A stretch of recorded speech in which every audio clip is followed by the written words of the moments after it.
forex. Okay, so today's topic is role of RBI and CCI, Clearing Corporation of India, and also I'll be asking you objective questions on forex. Okay, so watch the video till the end.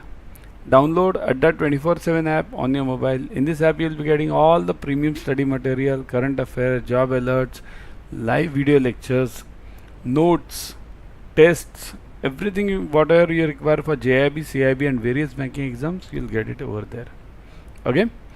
Also, subscribe to Officers Adda 24/7 YouTube channel. In this channel, you'll be getting all the updates for CAIIB, JAIIB and various banking exams. We are having 2 batches which are already running for CAIIB. Okay, one is in English, second is in bilingual. So join them ASAP, because this is a new portion and many of the things are new to you. Subjects are new, negative marking is new. So join it ASAP. I'll come more on this with the discounts also available. You can use this code Y432. Okay, so let's start. Yeah, role of RBI. See here, RBI, there's no banker who doesn't know RBI, but we know RBI from the perspective of banking only, Indian banking. But RBI has a major role to play in foreign exchange. Okay, so what is the major role here? If rupee today is not fully convertible, rupee is partially convertible. Okay, fully and partially means what? Here, understand this. Fully convertible means there are two things, two balances in India basically, isn't it? In finance budget, we always have 2 balances. Which one? Balance of, one is, who can answer me? Balance of one balance of trade, and second is balance of payment, right? Trade and payment, correct. In balance of trade, what do we have? In balance of trade, what do we have? Everyone, what do you have in balance of trade? Okay, I'll ask you a specific question. Import and export is covered in balance of trade or balance of payment? Import and export is covered in balance of trade or balance of payment? Everyone, fast. Correct. It is in balance of trade, correct. And in balance of payment, we have, other than import and export, various monies transferred by NRIs, all those FDIs coming in. Okay, where business is not done, means something is not sold and money doesn't come in. Okay, so that is in balance of payment. Now when I say rupees partially convertible, it means what? It means rupees full convertible means nobody is asking you questions. If you are doing the trade in balance of trade, means import and export, then you can freely transfer the amount whichever you want. But in balance of payment, other than import and export, there you have to take permissions. Okay, so that's why it's called rupees partially convertible. Okay, in India, exchange control is exercised by RBI, means basically that partially and fully convertible, that is decided by RBI. Exchange control is exercised by RBI and trade control is exercised by DGFT. Now understand this, money is controlled by RBI and goods are controlled by DGFT. Okay, both should match, only then the trade is successful, isn't it? Only authorized persons, now AP we call it, earlier we used to call them AD. Okay, authorized persons would be authorized by RBI, who are authorized by RBI can undertake forex transactions. But obvious, means here, tomorrow if you decide to send dollars to somebody without anyone knowing, without any banking channel, and what will be that called as? That will be called as Hawala transaction, correct? So correct, Hawala transaction, that is not allowed. Okay, only authorized dealers or authorized persons are allowed to take the undertake the transactions. Who are the authorized persons? Okay, we'll study that one by one. There are 3 types. We'll study one by one. Authorized persons would include authorized dealers and FFMCs, full-fledged money exchangers. Okay. Now what do you mean by this? Authorized dealers and FFMC. Look at this. Okay. This one. Authorized dealers and FFMC. Okay. So understand this concept. One is authorized dealers means what? There are 2-3 types of authorized dealers. Okay. One second. Yeah. Hold on. There are three types of authorized dealers. We'll study one by one. See this. RBI, role of RBI. So AD1. See here, firstly we'll be studying three types of ADs. AD1, AD2 and AD3. AD3 we'll be studying in the next slide. Okay. What is AD1? AD1 can undertake all current and capital account transactions. Now what do you mean by this? AD1 can undertake current and capital means what? Here. Firstly understand banks, you banks, whoever is in the banking channel, means commercial banks. These all banks are AD1 banks. Okay. We all are AD1. Okay. Now then who is AD2? AD2 can undertake specified non-trade related current account transaction. Non-trade means import and export is handled by AD1. Now what do you mean by this? Import and export is handled by AD1 and non-trade means who can be included in this? Anyone? Do you know? Anyone? Thomas Cook, correct. Thomas Cook. Thomas Cook, right? Thomas Cook. So that company will be included in AD2. Now what do you mean by this? Non-trade, import and export cannot be handled by Thomas Cook. Whereas banks can handle import and export. Now what do you mean by this? Then Thomas Cook will handle what? If import and export is not done, then that Thomas Cook will handle, number one, any father requiring to send money to somebody else, okay? His son, daughter, anyone. Any son, daughter living in USA or some other country planning to send money, that can be handled through AD2 banks, AD2 category, this dealers also. Okay. Now, do you mean to say that banks will never handle these transactions, money sending from here to there? No. It's like this. See this. AD1 can handle both the transactions, means trade also and non-trade also. Okay. But AD2 can handle only non-trade. Got it? So AD1 can handle both trade and non-trade. So import export can also be handled by AD1, and some father sending money to somebody else, his son, daughter, some son, daughter sending money. Okay, all these things will be handled by the banks also. Whereas AD2 will handle only the second part. Okay, non-trade. Okay, we have already marked it over here. Got it? Okay. Now tell me one important part. The foreign institutional investor, FII's money which comes in, that comes in through what? AD1 or AD2 then? FII. FII means in the stock market. Money comes in directly in the stock market. Will it be through AD1 or AD2 type fast? Correct. It will be through, yes, who? It can be through AD2 also, AD1 also, both the things, because it's a non-trade related transaction. Trade means what? Trade means I am selling something and then getting the money. Here, if somebody is investing, it means that what? That person is directly investing, no trade in that. Okay. So that is called as AD2. Now AD3 category. AD3 category would include select financial and other institutions and can undertake transactions incidental to foreign exchange activities undertaken by these institutions. Means what? Incidental to means what? AD3 cannot undertake each and every transaction. It is incidental to foreign exchange activities undertaken by these. These means which? This AD1 and 2. Okay? 1 and 2. So whatever 1 and 2 handle, sometimes AD3 category will handle it. Incidental means it's sometimes, it's not always. Okay? Generally AD3 is a sub-agent of AD2, generally. Okay. Next is FFMC, full-fledged money changers. These all come under RBI. Okay. That's why we are studying this under the role of RBI. FFMC, full-fledged money changers. They can purchase as well as sell foreign currency and traveler's checks. Okay. Now understand this. Foreign currency and traveler's checks. Now what do you mean by foreign currencies here? Foreign currency is in the two types. Okay. One, foreign currency can be in fact it's in the three types. One is in notes, cash, right? Second is what? TT, bank transfer, telegraphic transfer. And third is this TCs, traveler's checks, TC, which is mentioned over here. Okay. So FFMC, what does it do? It doesn't handle TT. It handles notes and TCs. Okay.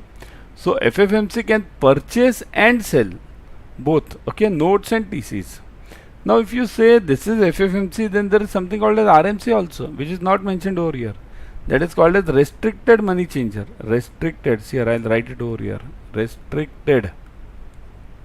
Okay. Money changer, RMC. Okay. Now what does this RMC guy do? See here, this person FFMC can purchase and sell. So RMC can do what? He can only purchase. RMC can't sell. Okay. So restricted money supplier, money changer can only purchase the notes and TCs. Okay. Got this point clear? Type yes in the comment section if you have understood it. Everyone type yes. Okay. Chalo. In India, rates are determined by market forces of demand and supply, not by RBI or any other agency. Remember this part. The forex rates are not decided by RBI. Remember, not by RBI. We always feel that rates are decided by RBI, FEDI. No, no, no. No FEDI, no RBI, no government, no one. It's purely based on demand and supply. If demand is more, the rate goes high. If supply is more, rate goes low. Right? Now what is this LRS? Liberalized Remittance Scheme. Now this is a very good scheme which RBI has brought in. Okay. So under LRS, RBI brought this LRS scheme in 2004. Major changes were with effect from 2015. Now what is this LRS scheme brought in? See this. LRS, in LRS you can send up to $2,50,000. 250. Okay. 2,50,000 per year per person. Okay, per year per person. You can send 2,50,000 outside India. Dollar. Okay, got it. This is for both current and capital account transactions. Capital and current. Okay, current and capital. Okay, got it. Only this much is enough for you to remember. LRS. Okay. What is the role of CCIL now? Our topic for today was CCIL also. See here, very simple. CCIL is Clearing Corporation of India. Now what is Clearing Corporation of India? All of you might have handled this checks clearing, isn't it? Earlier we had that clearing house, right? All the checks used to go to that clearing house and then got cleared, right? Now it's gone. Now it's all CTS, right? So similar to that clearing house, we have CCIL. All the bonds which are purchased or sold. See this. I'll give you an example. If A wants to sell the bond, sell, okay? And B wants to purchase the bond. Okay? Buy. So what happens? If A and B deal together with each other without anyone in between, that is called as OTC, over the counter. Okay, but there is a risk in OTC. The risk is if A sells the bond and doesn't get money, then means A has sold the bond but B has not given the money. Or reverse thing is also possible. B has given the money but A has not given the bonds. So that is that is the problem with OTC. So that's why CCIL came in. What does CCIL do? CCIL says, okay, like this A, this is CCIL, okay? Like this A, we have C, D, all of them selling, okay? So in that case, hold on.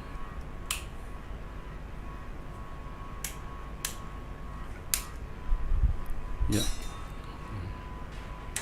So in that case, what happens? Whenever you have selling, light is off, okay? So whenever you have the sellers, means CCIL comes in between and helps these sellers for money purpose. Means if they sell, they'll definitely get the money. This CCIL takes the guarantee, okay? Guarantee of payment. So that is the importance of CCIL, okay? Everyone got this now? Clear? Okay. So now as the light is also off, so what we'll do is we'll stop over here. This part was only this much, clearing corporation. Okay, okay, let me ask you one or two questions. Okay, by the time if the light comes, high tariffs and quotas cause a country's currency to dash in the dash run. So what is the answer? Type fast in the comment section. High tariffs means I am preventing other countries from selling into my country. I am preventing my country's exporters from selling into other countries. So that will definitely bring my country down. So my currency will, what will happen to my currency in that case? My currency will be down, depreciate, correct. It will be A, depreciate. But in long or short? In the A or C. Now only problem is long or short. So if I do these things, the main problem will arise in long term, right?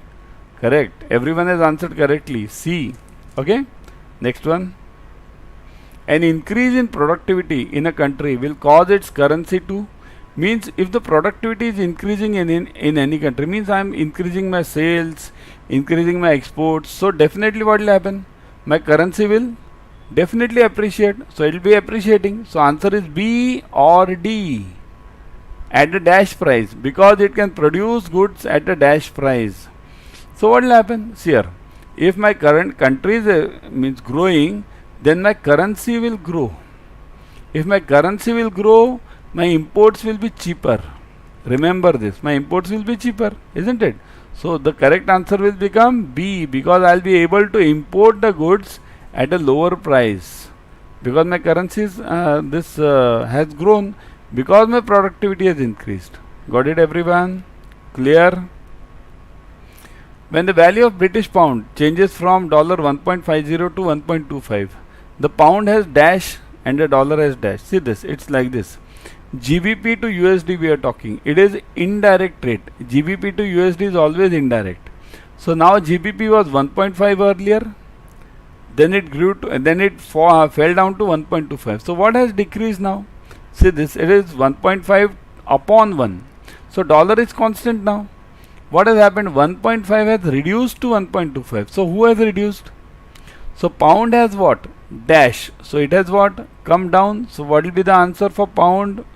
B or D, right? So pound has what? Depreciated correctly. And dollar has what? Dollar has appreciated. Remember, when one currency depreciates, the other currency always appreciates. So answer is B. Okay, got it everyone? Okay, last one. Foreign exchange rates involve immediate exchange of settlements, involve the exchange of settlements at some specified future dates, involve the immediate exchange of import and goods, exchange of imports and exports. Okay. So what is the answer for this? Involves immediate exchange of settlements. Involves exchange of settlements at some specified future date. And involves immediate exchange of import and exports. Here it can involve both A and B. Immediate is also possible and exchange is also possible. So the answer will be, let's make this A and B. A or B. Okay. So the correct answer over here will be either A or B, right? Because it can be site payment also. Immediate means what? Site. Okay. Site, even the settlement same day means cash ready. Okay. It can be cash ready also, or it can be in future date. So it can be forward transaction also. Okay. So it's either A or B. Now I'll tell you about the new batches. See this. These are the two new batches. Okay. Just now I told you about this.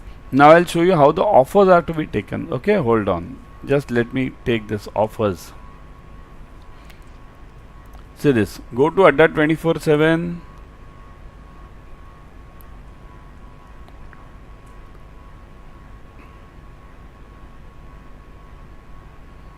Yeah. Hold on. Yeah.